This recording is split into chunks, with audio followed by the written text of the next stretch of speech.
Okay, thank you very much. Assalamualaikum warahmatullahi wabarakatuh.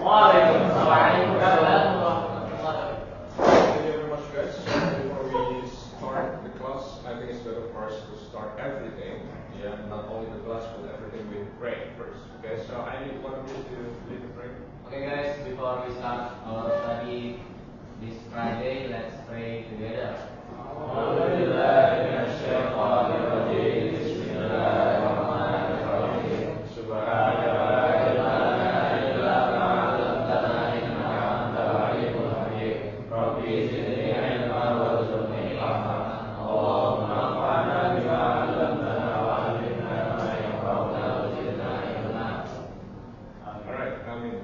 Thank you very much.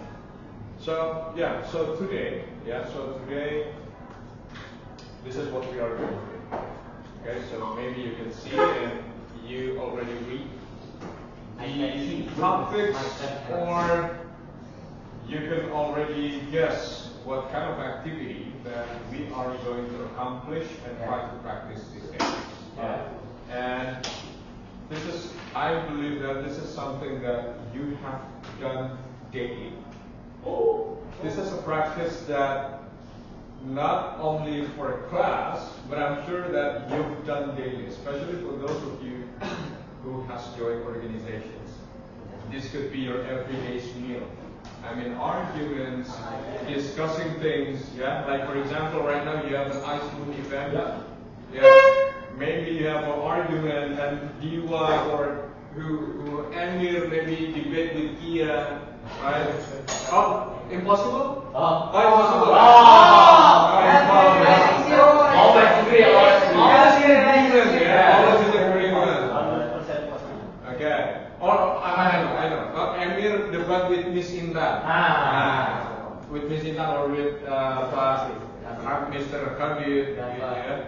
Alright. So yes.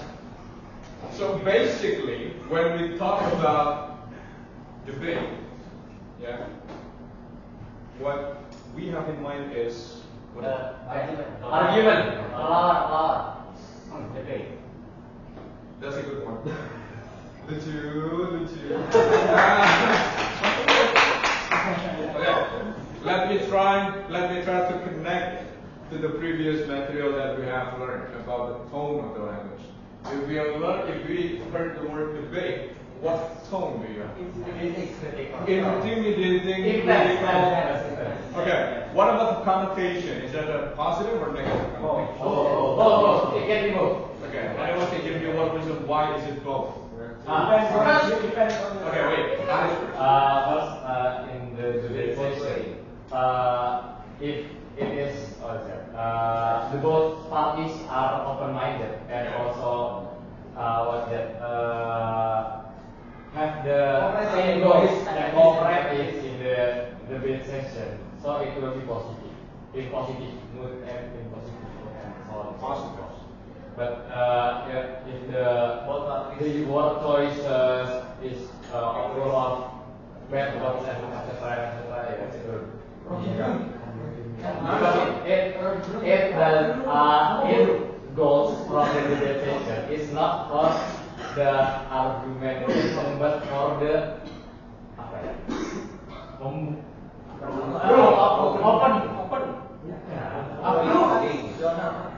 bukan mencari simpul, not finding the conclusion, but approve the ego, semua ego. I think your point, Anis. Yeah.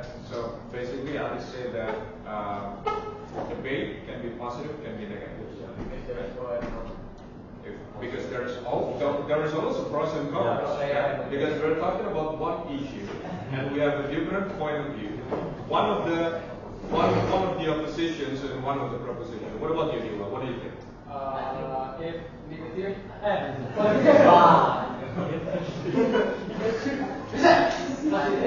positive as to reach the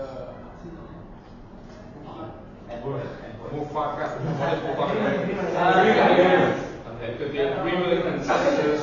Yeah, the point of the debate is to reach the agreement. Maybe it can can be positive argument. But if the debate reaching to someone's ego, it's can be interpreted as negative. Okay. So it's almost the same with Alice point. Yeah. Okay. Now, actually, guys, okay, thank you. Now, debate is we can say that debate is a very intellectual activity. We know that this nation, Indonesia, starts with debate and argument. Debate from who? Between who and who?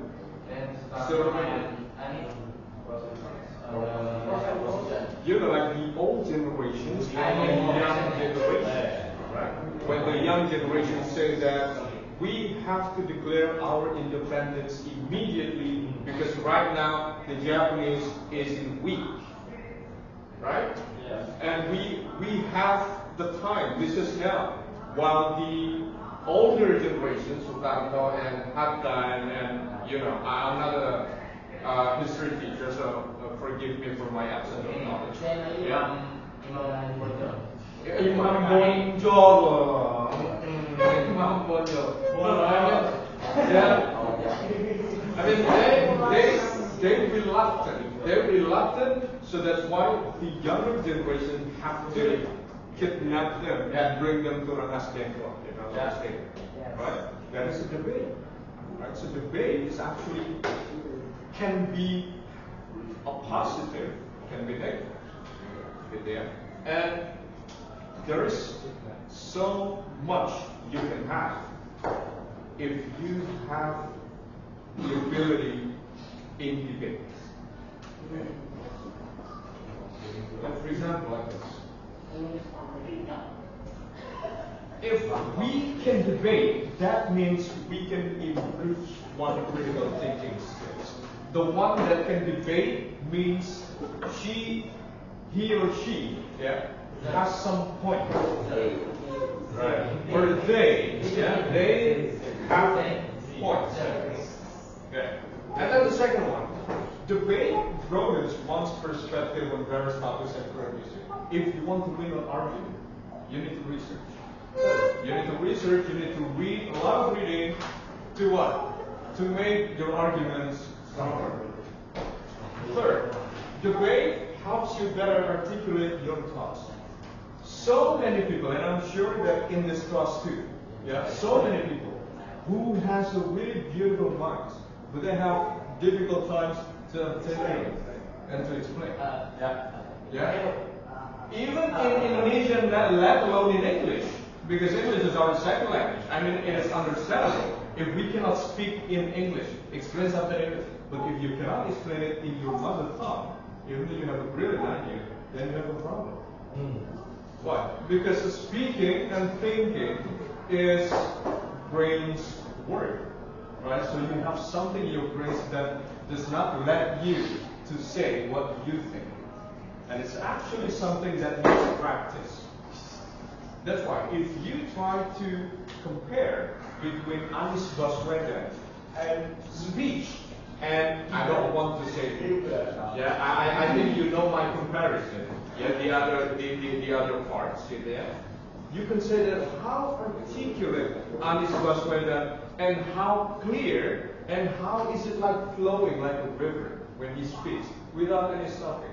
If you want some proof, I suggest you go to Anies Baswedan's Twitter and watch his video explaining about the recent issues about Pilkada Jakarta and Bandung.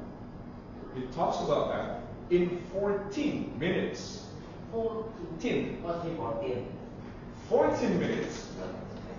Without stopping, without any like that. It's actually fine. When someone's talking using, we call it filler in English. When we talk, and then we stop, and then we say, it's actually our brains is working to find the correct way of speaking. And that is normal. But if you can articulate ideas without any stopping, that shows that you have a very, very phenomenal brain. Yeah, phenomenal brain. Yeah. Talking to someone without stopping, and you can articulate your ideas clearly. Okay. And that is a skill. That is not a gift. That is a skill. A skill can be perfected by practice. And this is one of the practice that we can use so that we can perfect our thinking. Yes, Afam, you have a question? Yes, Dafa? Oh. Do you have a question, Dafa? He wants to debate you that Alias he speaks fluently, but he doesn't want to speak for. That is an argument. I mean, if Dafa can provide some, like a very strong point why he's saying that is a valid. That is a valid argument. So Anis, he loves to speak. He knows how to speak. But he argues, Dafa here, the man right here, argues that he doesn't know what he's talking about. Wow. That's nice. And we have to respect Dafa for saying like that. Democracy. Because he has the reason why. He has the reason. Yeah? Dafa, maybe we can arrange a debate session, you and me, about that, yeah? You as the Dumoy, and me as the Anak Abba. Yes, sons of Abba. Saya jadi banyak deh. Sons of Abba. Saya jadi banyak deh, kasihan. Alright, okay. Yeah? Okay, now before we go to that, I'm going to give you an example of a video of a debate. This debate happened 11 years ago. Wow. 11 years ago, yes. And it happened in Oxford University. Oh. Yeah, so this is a very intellectual debate. And the topic is also very heavy. The topic is that whether Islam as a religion teaching peace or not. Right? Some of the arguments say that no, Islam is not a peaceful religion. While the others try to defend Islam is a peaceful religion. Now we are going to see the cons first. Those who believe that Islam is not a religion of peace. Right? And his name is Anne-Marie. This is actually a team. Yeah, the team consists of 3 people. Yeah, and also, so this is a battle between 2 teams consists of 3 people. Okay, guys. Anne-Marie. Anne-Marie, yes.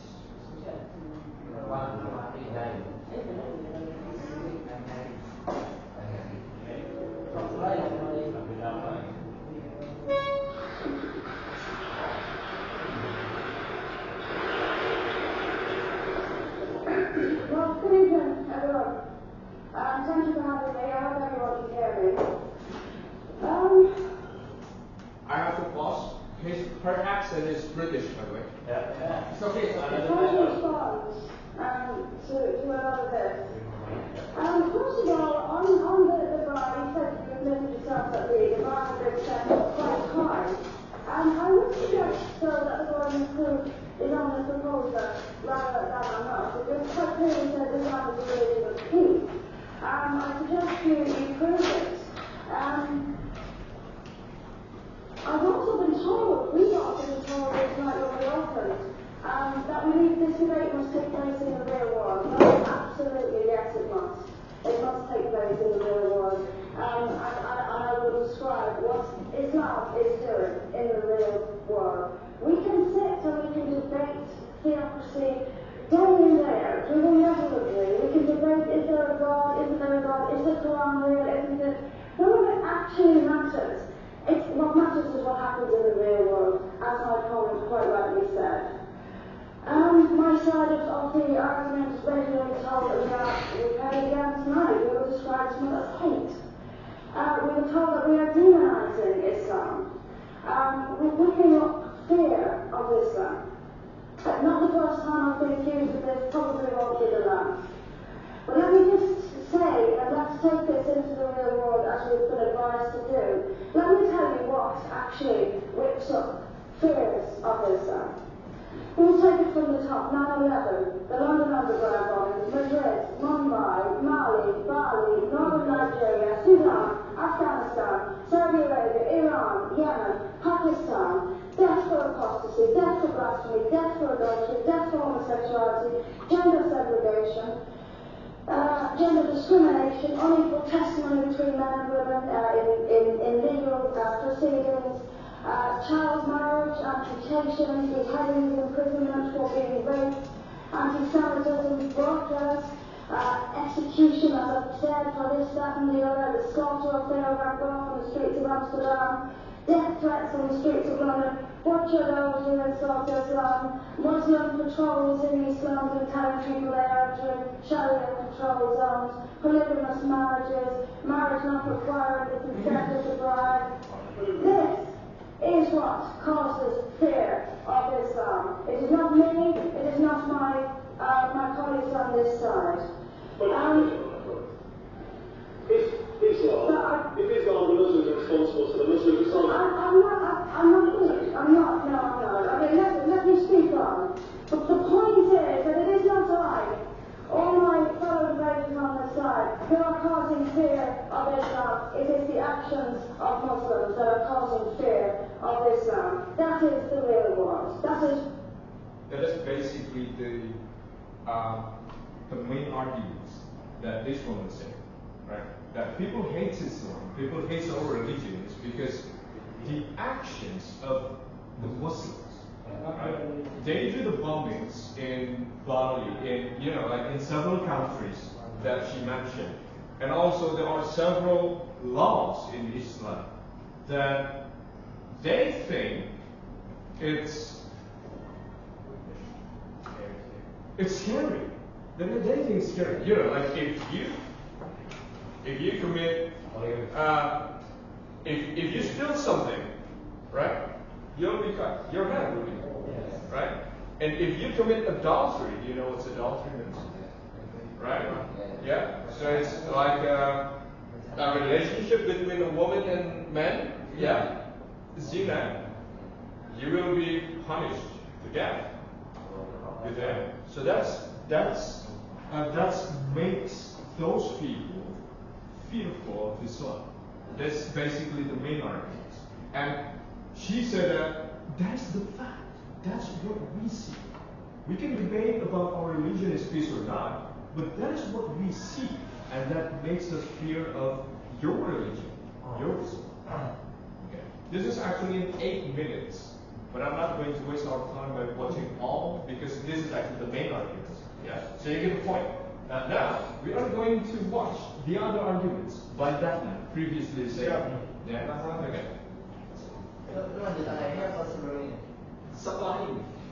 Yeah. After this woman finished speaking arguments, then this one. His name is Mehdi Hasan. For this one, I'm not going to cut. We have 13 minutes. We're going to watch it. This is very interesting. This is very interesting. Language speaking, language speaking is very interesting. Yeah. And after this, you will know why. Argumentatively speaking, this is also very, very beautiful. 11 years. But this is still one of my favorite videos until today. Okay, his name is Mehdi Hasan. Thank you very much, Mr. President. Ladies and gentlemen, good evening. Assalamu alaikum. Lovely to see you all here tonight. We are having a very entertaining night, are we not, with some very interesting things being said. From the other side of the house tonight, let me begin by saying, as a Muslim, as a representative of Islam, I would consider myself an ambassador for Islam, a believer in Islam, a follower of Islam and its Prophet. So, in that capacity, let me begin by apologising to Anne-Marie for the Bali bombings. I apologise for the role of my religion and me and my people for the killing of Theo van Gogh for 7/7. Yes, that was all of us.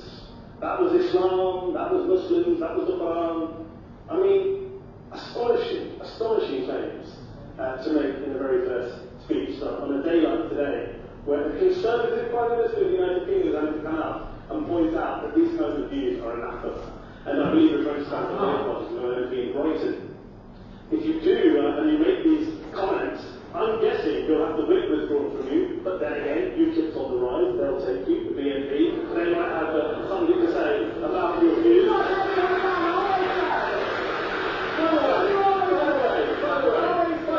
By the way, just on factual points, as we heard a lot about the second speaker, how backward we Muslims all are. On a factual point, you said Islam was born in Saudi Arabia. Islam was born in 610 AD.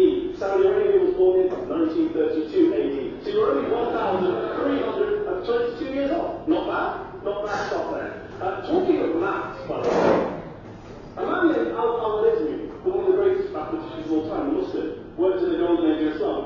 He's the guy who came up with logic algebra from algorithms. Without algorithms, you wouldn't have laptops. Without laptops, Daniel Johnson's level would be able to print out his speech, in which he came to correct us Muslims for holding back the advance and intellectual achievements of the West. Which all happened without any contribution from anyone else other than the Judeo-Christian people of Europe. In fact, Daniel David Levering, the author of the Pulitzer Prize-winning historian and author of the Golden Crucible, points out that there would be no Renaissance, there would be no Reformation in Europe without the role played by Ibn Sina and Ibn Rushd and some of the great Muslim theologians, philosophers, scientists in bringing truth to Europe. As for this being our university, I will leave that to the imagination as to who is our and who is there. I studied here too. An astonishing set of speeches so far making this case tonight. A mixture of just cherry-picked quotes, facts and figures, self-serving, selective, a farrago of this. What is cherry-picked? What is cherry-picked?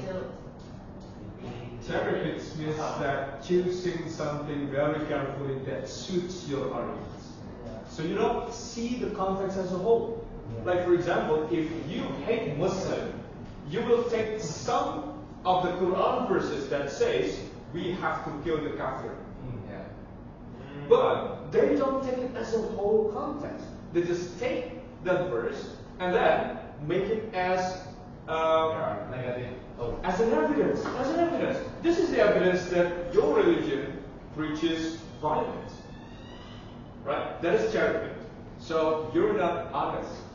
Yeah, that is cherry-picked. Okay, I'm continuing. Distortions, misrepresentations, misinterpretations, misquotations. Daniel talked about my article in the New Statesman, which got me a lot of flack, where I talked about the anti-Semitism that is prevalent in some parts of the Muslim community, which indeed it is. Of course, I didn't say in that piece that it was caused by the religion of Islam. In fact, modern anti-Semitism in the Middle East was imported from, finish the sentence, Christian, Judeo-Christian Europe, where I believe some certain bad things happened to the Jewish people. In fact, Tom Friedman, Jewish director, told us in New York Times, told me in this very chamber last week that he believed, had Muslims been running Europe in the 1940s, 6 million extra Jews would still be alive today. So I'm not going to take lessons in anti-Semitism from someone who cares to defend the Judeo-Christian values of a continent that murdered 6 million Jews. Moving swiftly on. Yes. Absolutely. Well, I'm about to make that point. No, I'm about to make that point. You're right. I agree with you.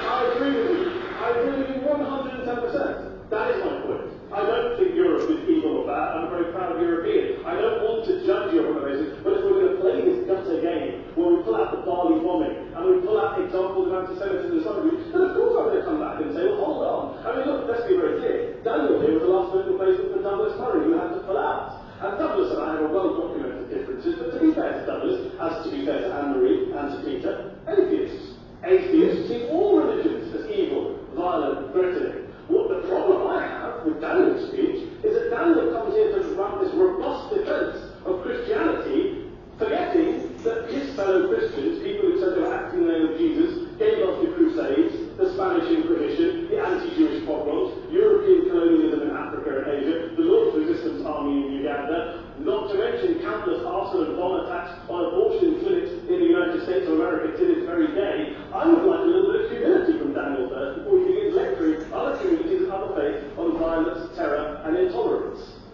But, no thank you.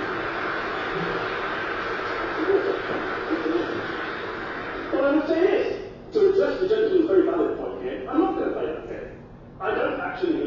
Christianity is a religion of violence and hate because of what the NRA does in Uganda, or what Crusaders did to Jews and Muslims in Jerusalem when they took back the city in the 12th or 13th, whatever century it was. I believe that Christianity, like Islam, like pretty much every mainstream religion, is based on love and compassion and faith. I do follow a religion in which 113 out of 114 chapters of the Quran begins by introducing the God of Islam as a God of mercy and compassion. I would not have it any other way. I don't follow a religion which introduces my God to me as a God of war, as some kind of Greek God of wrath, as a God of hate and injustice. Not at all. As Adam points out, you go through the Quran and you see the mercy and the love and the justice. And yes, we have verses that refer to warfare and violence. Of course it does. It's a common notion about pacifism. I'm not here to argue that Islam is a pacifistic faith. It is not.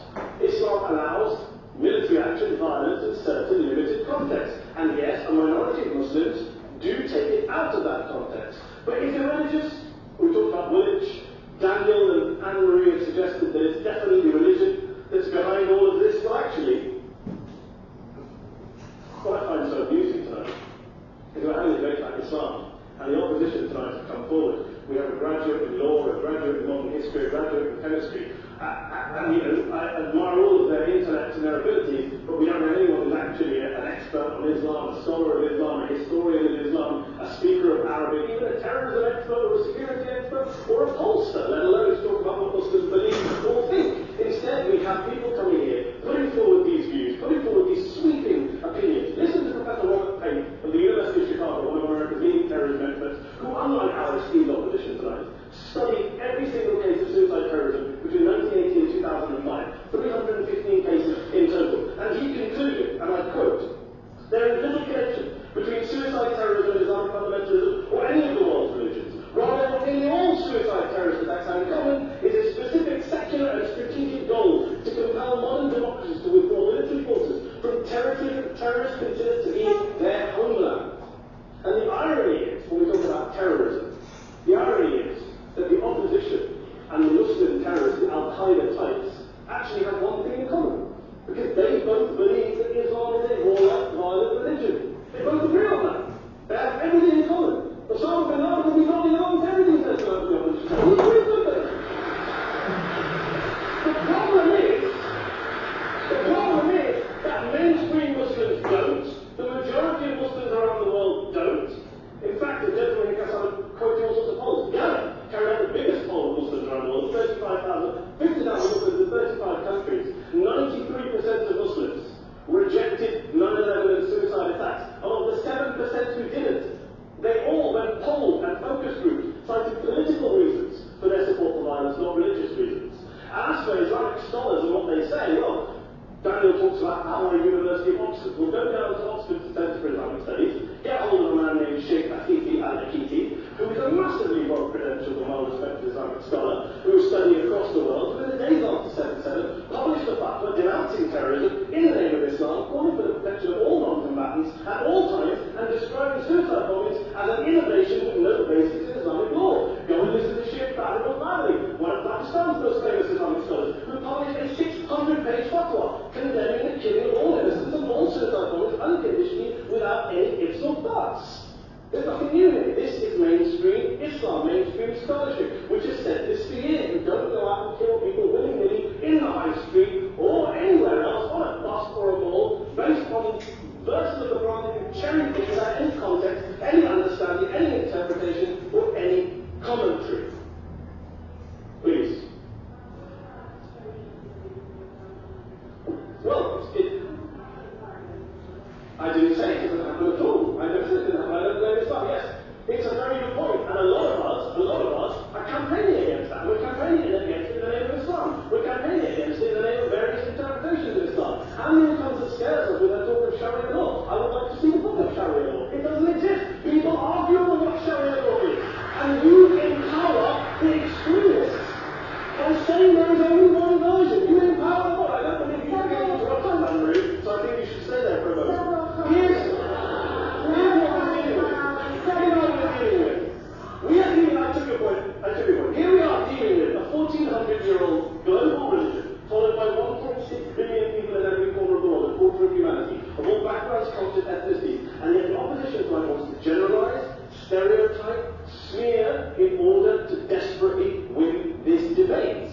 And here's my question, we're going to generalise and smear.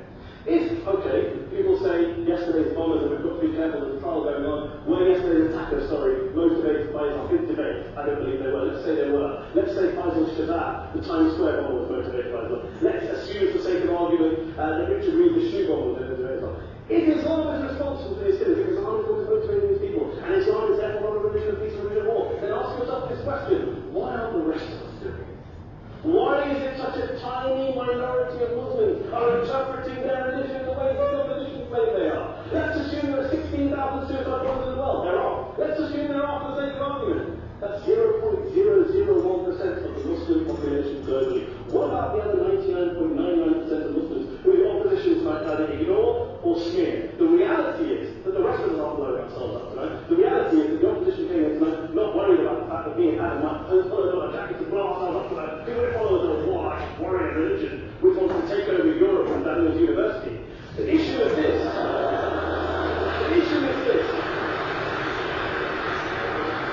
Perhaps the opposition can tell us tonight, and Peter Atkins is here, one of our great atheist intellectuals, can tell us tonight, can they answer this question about why don't the vast majority of Muslims around the world behave as violently and aggressively as a tiny minority of politically motivated extremists? Then they might as well give up and stop pretending they have anything relevant to say about Islam or Muslims as a whole. Ladies and gentlemen, let me just say this to you. Think about the opposite of this motion is. If you vote no tonight, think about what you're saying the opposite of this motion is. That Islam isn't a religion of peace, it's a religion of war, of violence, of terror, of aggression. That the people who follow Islam, me, my wife, my retired parents, my 6-year-old child, that 1.8 billion of your fellow British residents and citizens, that 1.6 billion people across the world, your fellow human beings, are all followers, promoters, believers in a religion of violence. Do you really think that? Do you really believe that to be the case? They say that in the Oxford Union, the most famous debate was in 1933, when Adolf Hitler looked after the results of the King and Country motion, where they voted against fighting for King and Country, and Hitler was listening after the result. Well, tonight, 80 years on, there are two groups of people around the world who I would argue are waiting for the results of tonight's vote. There are the millions of peaceful, non-violent, law-abiding Muslims both in the UK, Europe, Asia, Africa and beyond, who see Islam as the source of their identity, as a source of spiritual fulfillment for solace. And there are the foes, the haters, the bigots out there who want to push the clash of civilizations, who want to divide all of us into them and us and ours and their. I urge you all not to fuel the arguments of the foes and bigots. Don't legitimize their divisions, don't legitimize their hate. Trust those Muslims who you know, who you've met, who you hear, who don't believe in violence, who do want you to hear the peaceful message of the Quran as they believe it to be taught to the majority of Muslims. The Islam of peace and compassion and mercy, the Islam of the Quran, not of Al-Qaeda. Ladies and gentlemen, I beg to propose this motion that I urge you to vote yes tonight. Thank you very much for your time. Right. That is the quality. That is the quality of someone who has researched and who has practiced how to outline his ideas in front of a lot of people without giving up to others' arguments, because he has his own arguments. You know, his opponents, she has the data. He also has the data. And by collecting the data, that means you have to research. You can see how he always pull numbers. 7 blah blah blah by this expert, right? That is what you have to do in research and in debate, in order to win arguments, right?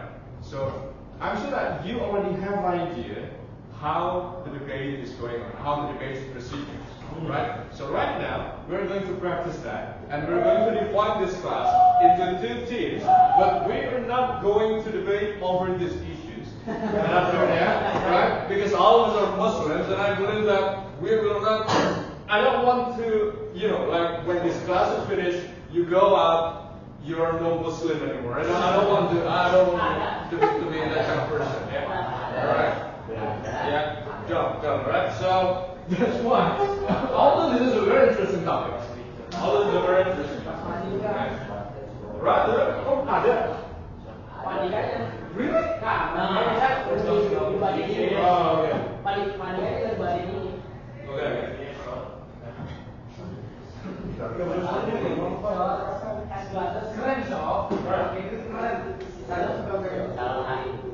Okay, rather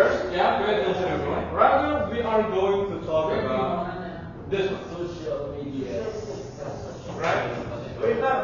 talking about social media censorship. And this is something that can be, can happen today. Especially because we have the next president. Yeah, our next president is someone who has record to do that. Our next president. President. The president. Right? In the past, he was, he was taken to trial because of that kind of thing, right? Because he kidnapped some of the activists. Right? You know what I'm talking about? You know what I'm talking about? Yeah. So dia berasal dari Orde Baru. Ya, dia itu adalah salah satu orang paling dekat dari Orde Baru. Karena dia adalah mantunya Pak Prabowo, Pak Soeharto. Ya. Oke. Jadi beliau sangat mungkin sekali melakukan ini. Right? Like for example, if there is news and he doesn't like it, close the Facebook. Shut down the Facebook, shut down the Twitter, shut down the Instagram. It can happen. And what is the solution? Maybe make our own social media, just like in China. They don't have Facebook in China. They don't have, like what is that? Google. They don't have Google in China. They have. What is that in China? Weibo. Yeah. Weibo. They have their own search engine. This is actually what we have to do because we have 200. Like, how many people do we have? Maybe almost 300 million people. Why aren't we making our own social media to protect ourselves? You know that the content of TikTok in China and Indonesia are different. Very different. Very different. In China, you do not have that kind of content like dancing, singing. No. It's all about knowledge. It's all about innovations and everything like that. While in Indonesia, what do you have? That kind of thing, right?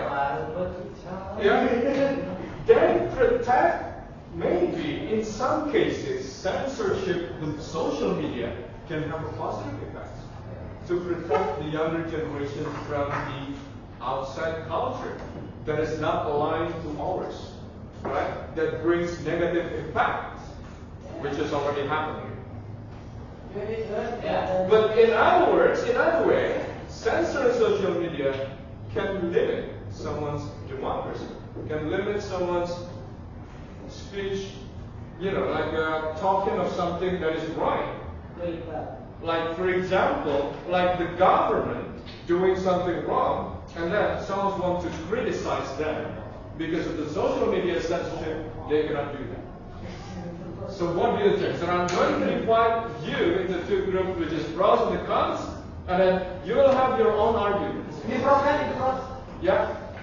I have no idea.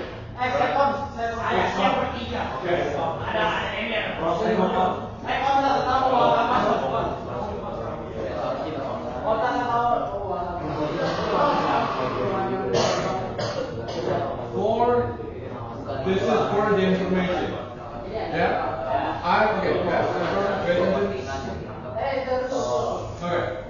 So there are some events that happen in Indonesia that relates to this censorship. In 2014, the government has tried to censor some media and a few media because of pornography. And then after that, in 2017, Telegram was blocked because it was used as radical and terrorist propaganda. In 2017. And in September 2018, some websites, including Vim and I don't know how to pronounce this, are censored as the government accused them of hosting content that includes nudity. In 2019, and this is the Indonesian government just blocked Facebook, WhatsApp, and Instagram for 3 days after the 22 May riots in Jakarta. So this is after the election. Yeah, after the election. And in 2019, to 22 August, because of the Papua protest, Indonesian community Communication Ministry said that on the previous night, they cut off telecommunication day and night internet in Papua. To curb hoax and most importantly, to stop people from sharing provocative messages that can incite racial hatreds. In 2023, Indonesia blocked access to distributed denial of secrets websites. And around December 2023, Indonesia blocked access to hypixel and Minecraft servers. You experienced some of this? Yes. Right? And on 2024, July 29th, Indonesia blocked access. I don't even know what it is. DuckDuckGo, search engine for failing to comply with censorship in Indonesia. Right? Yeah. Now, yeah. I already gave you some headlines or the outlines of your idea. For those of you who pros with this issue, that means yes, the government can censor the social media. This is the argument. So you can talk about the public safety, right? Public safety, maintaining trust in media, preventing harm, ethical responsibility, and protecting democracy. While, for those of you who comes with the issue, you can say, it's about free speech. It's about the subjectivity of truth. You cannot control the truth. We can have our own truth. We have the rights to speak. More content will be at risk. If you censor this one, then what makes you not censor the others? There is a possibility that all things will be censored. And that is the thing that we don't want to do. Political manipulations. Because they control the information, that they can control everything related to political. And protecting the democracy. Come on, man. Democracy, free speech is one thing that we cannot separate. Alright? Yeah? So that's why, right now, let's choose side. Wow.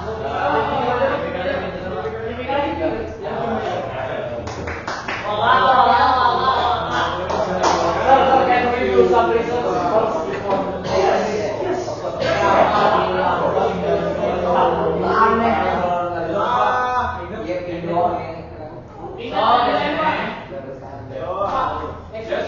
Next week, model denomination. Next week?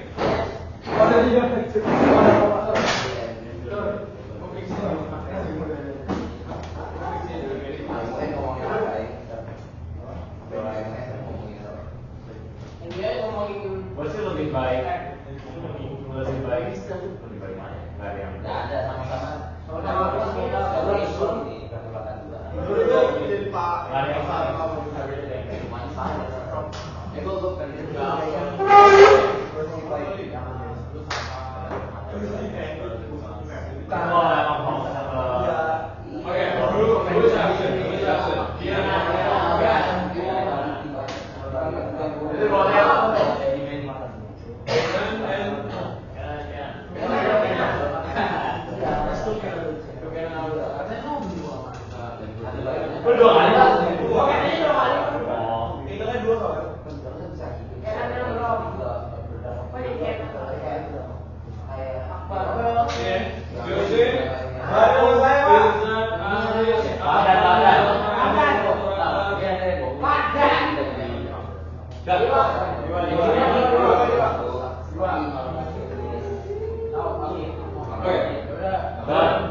Let's make an agreement first.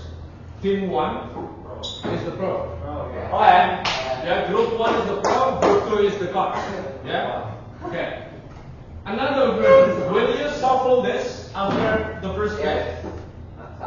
Shuffle, how many shuffle? 3 shuffle, yeah? 3 shuffle, yeah? No matter what, we will 3 shuffle. 1, 2, 3. Okay? Again, group 1. 3 shuffle. This is the pro, this is the cons.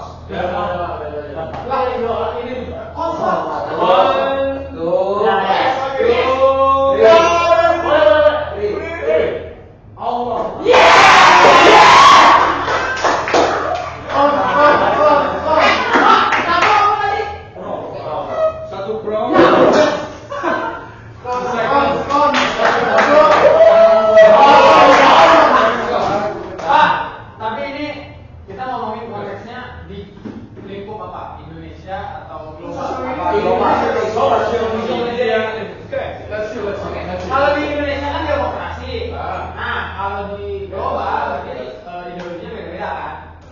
No, I mean democracy is the common ideology in the world. Iya. Yeah. That's why. Okay, let's see. Okay, let's take this. All right then. I limit the context. Yeah, limitation. Yes. Context. Yeah. All right. In only in Indonesia. Yeah. Wah, iya. Ya, ini Pak. All right. So right now, yeah, I want you to, like to separate, yeah.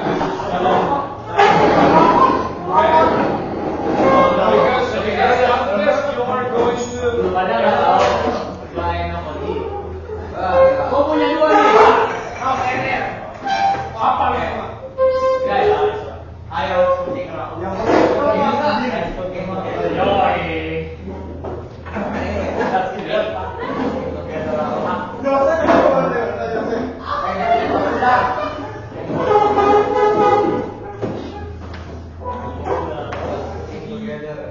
bukan kamu nak mari tarik itu yang tadi yang berikah crispy yang nggak pembatasan. Ini gampang karena kalau profesor Berarti pembatasan.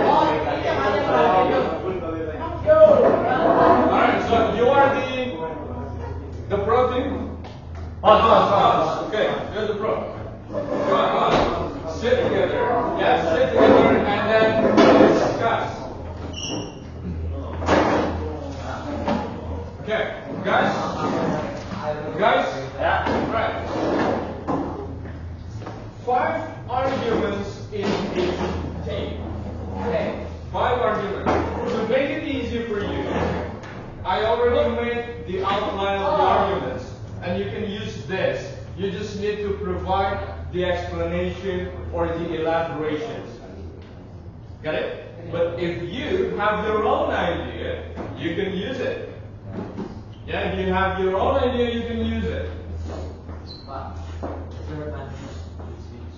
Yes, that is a very good question, because this is a debate, then there is a time for every argument. So later it's going to be like this. Yeah, later it's going to be like this. When you're ready with your argument, you're ready with the arguments, you have 5 minutes to outline your arguments. Right? And then after that, it will be followed by the other team's 5 minutes. And after that, we will have the debate sessions. You can attack each argument. Buat tim sakit. Alright? Yeah? Buat tim debat dah. Lo kumpulin datanya. Let's go. Okay. Customer ya. Wah, customer aja nih. Kumpulan sama orang arti bawa. Let's go. Okay, guys, pay attention. This is the debate flow, guys. Pay attention first. Yeah, so that you know how the debate flows. Opening statement means that you state, okay, each group states the argument. 5 arguments, you state them all. And after that you stop, the other group will state the arguments, 5 arguments, and then you stop. And then after that, we go to the rebuttals. Rebuttals means that we can attack each other's opinion, yeah, each other's argument, but we have the time, yeah, ada waktunya, right? Okay, and after that, we will have open floor discussion, and then we have a conclusion. What is that? Organisation Pro Merdeka APM. All right. So right now, do your research and find the strongest argument for you towards these issues. Yeah. Jadi kemana? Kita yang mau kebebasan berpendapat. Jadi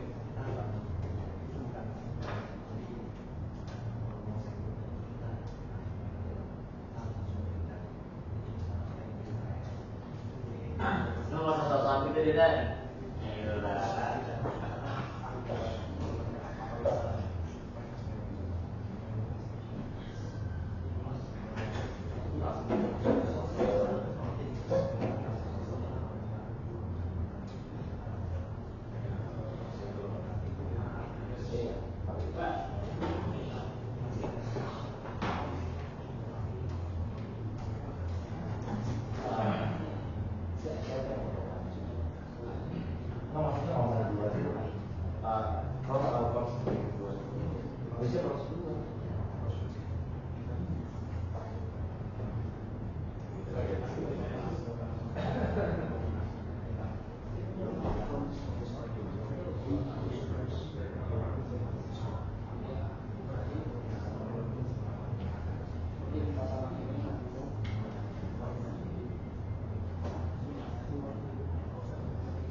Yes? Okay. What is that? 10 minutes. 10 minutes. According to the argument, 10 minutes.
Right, guys, you still have 5 more minutes to confirm your argument.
The limitation is in Indonesia conference.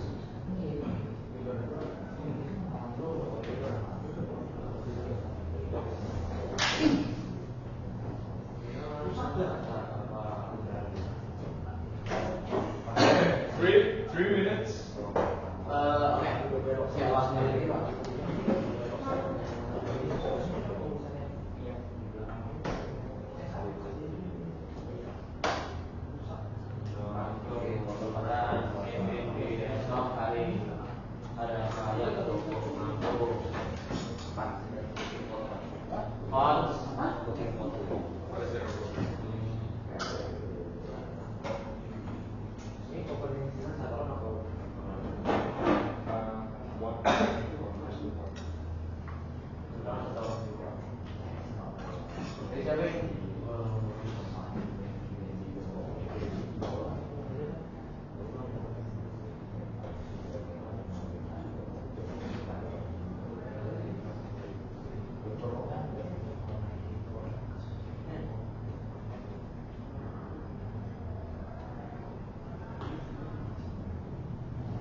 Do you think that you need more time to construct your guys?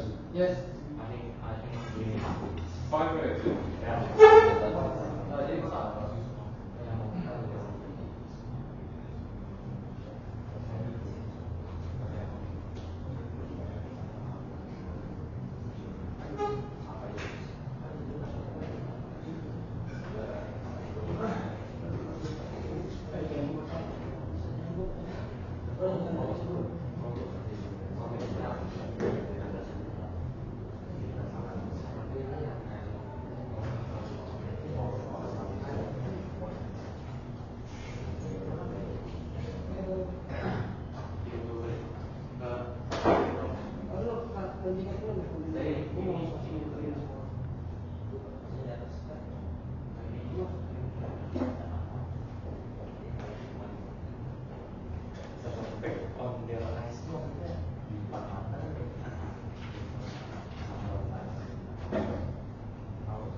Right before their eyes. Right before their eyes. Something that happens in front of their eyes.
argument?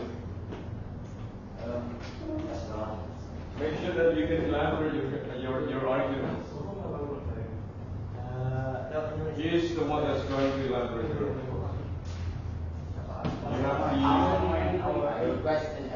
in Barcelona we have Lionel Messi. In Real Madrid we have Cristiano Ronaldo. In this team we have Rafa. So that's why you're going to be the one that's teaching the argument. Say the arguments. Okay. Make it convincing. Yeah.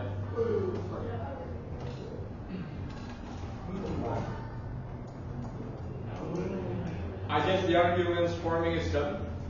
It's 11:35 right now. Yes?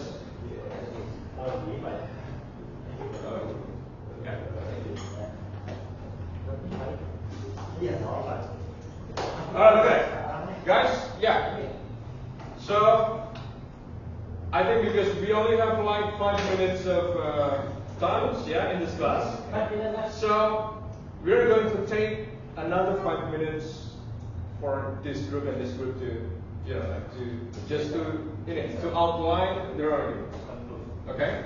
The first one is going to be the pro first. Who is the pro? Which one the pro? That one. Yeah? So the pro first, and after that, followed by the cons. Okay? So I'm going to set the time. Oh my God, you are. Oh, yeah, yeah, you just and you go first. Okay, the pro, ready? Number one. Okay, who is going to be the first? 1, 2, remember, you have 5 minutes to apply your argument. Okay? 1, 2, 3. Alright, hello people. Hello good people.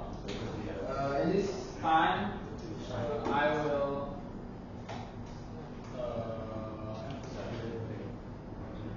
tell you that about our country, our opinion. Well, in this, we live in Indonesia, which in democracy ideology, and I agree with that.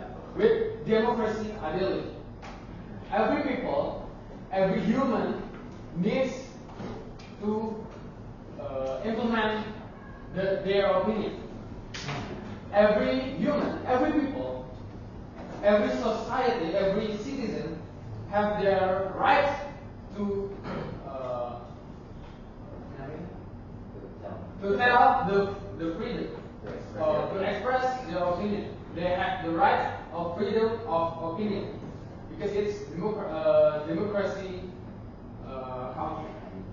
But the censoring in every social media, in every social platform, we need a restriction. We need a censoring because it is preventing that some people wrongly use their rights of their freedom of opinion, such as in social media, there is a lot of pornography, and then gambling site, or fake news or bots that flying around the platform, social platform.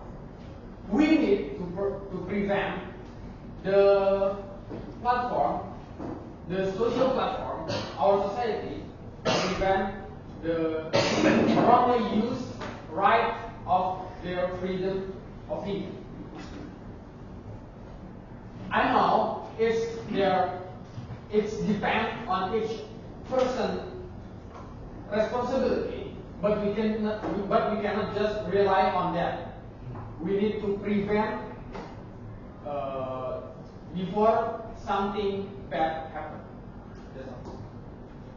You still have 1 minute. Do you want to add something? I will. Alright. No? Anyone? No? No. Okay. Alright. Right now, the cons group. You have 5 minutes to present the argument. Start first.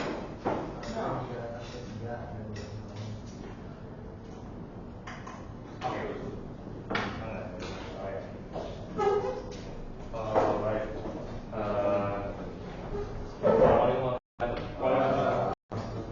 Good morning. Me and my fellow from the cons side would like to present our perspective in the banning or the freedom of speech and so on and so forth.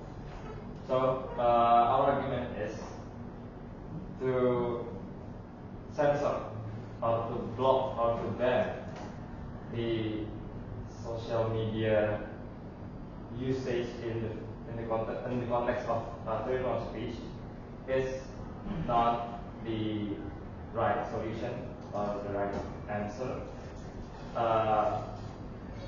Other than we believe that it is the education for the people of the citizen in Indonesia which has to be emphasized and that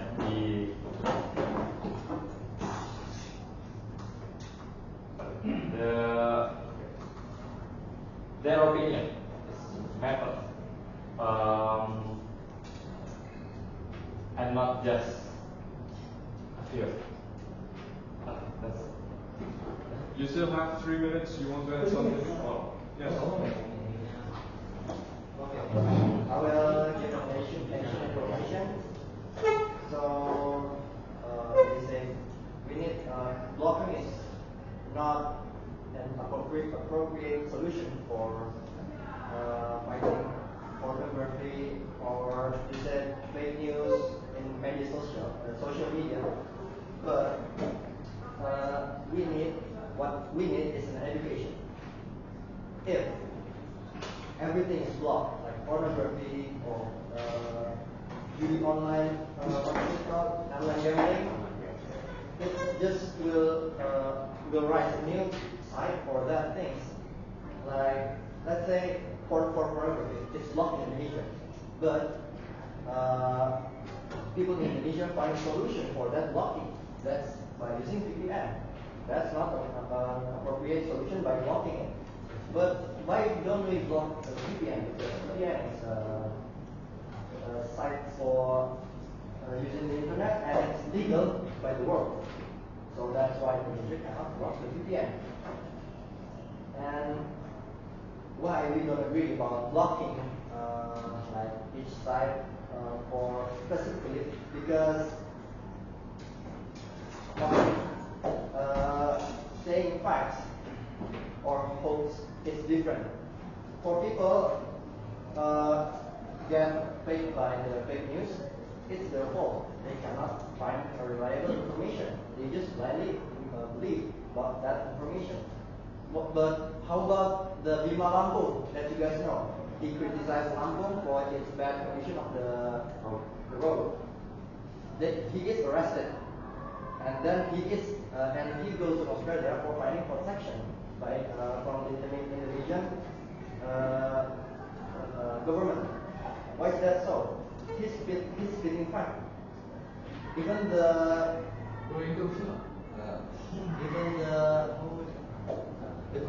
commissioner of the police saying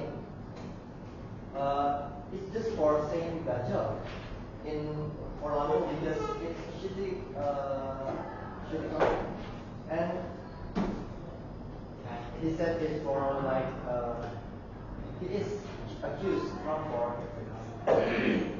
he's accused by saying hoax, but it's not what it means literally. He's just saying that he wants Lampung to be a better place for him and his friends. Thank you. Still have 20 seconds. Do you want to add something? Ada kawan sama. Yeah. Now, I think I'm going to leave. I'm going to let only one rebuter from this group, yeah, to attack the idea from this group, and say one rebuter to attack, right? I'm going to give you only 2 minutes to present your argument. The pro groups go first. Only one. Okay, thank you for the conflict.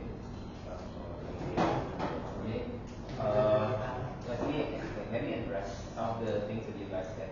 First of all, you were saying that blocking the website like pornography or online gambling is not effective because a lot of people find a solution. However, I don't think education is also the solution. We in Indonesia have 280 million people, and most of the child, and even most of the teenagers that live here, doesn't have the access of education or the moment to educate a lot of people, even in Hong Kong itself. That's the first thing. Second of all, you were saying that one of the people, Lima Lampung, got prison for speaking facts, right? And it was because of this censorship, right? You were saying, right? I disagree. The problem is not the system of censorship, but the people who are behind them. This country is corrupted, full of narcissistic rats right now, who want to protect their pride, their and all of their faith. I'll take an example from the Muslims. Ideally, first off, because only 0.01% of Muslims who get with all those wrong things doesn't make it reflect the entirety of Muslims, right? Same goes to the same country like this. Just because the censorship is dodged in this country doesn't mean the system doesn't work. Even in social media, some social media have different censorship right now. And some social media are stricter than before, and some social media are more free. So I believe not the system that must be removed, but the people who are in process. All right. Thank you. Now, we have the cons group. Right. 2 minutes of review.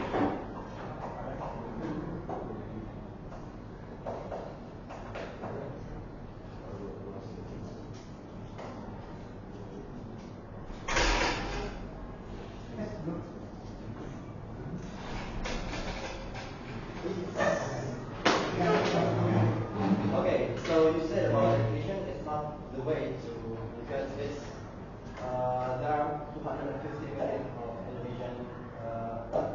Indonesian citizens, and it's not an option for them because of the lack of distribution of information. Yeah. But in Indonesia, only 80 million people that use internet.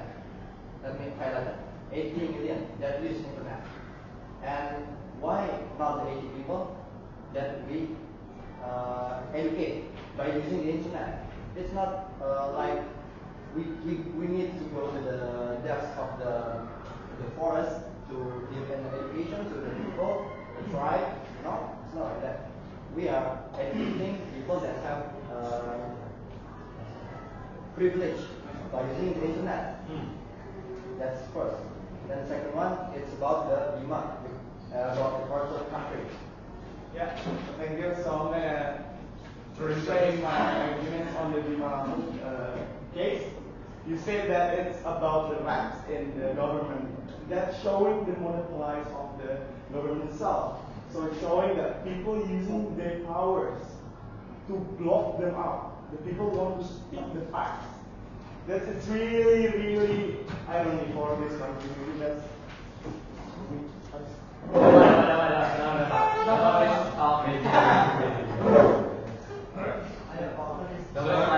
Okay. 5, 4, 3, 2, 1. Okay. Yeah. So after this. Okay. So after this, because we're out of time. So I'm going to postpone this debate session. But we, again, interesting argument. We're going to continue that. Yeah, on the next week. Next week we're going to continue that, and we will see who are going to win, who's going to win the debate. Yeah. So please keep others' argument. Please keep it. Yeah, please keep it. So yeah. So I hope that we can continue next week, and we can have some serious information from this. Yes. From this morning. Very Right. much. So thank you very much. It has been very interesting. And let's close the class by saying Alhamdulillah. Alhamdulillah. Subhanallah wa bihamdika. Asyhadu an la ilaha illa anta astaghfiruka wa atubu ilaik. Thank you. Assalamualaikum.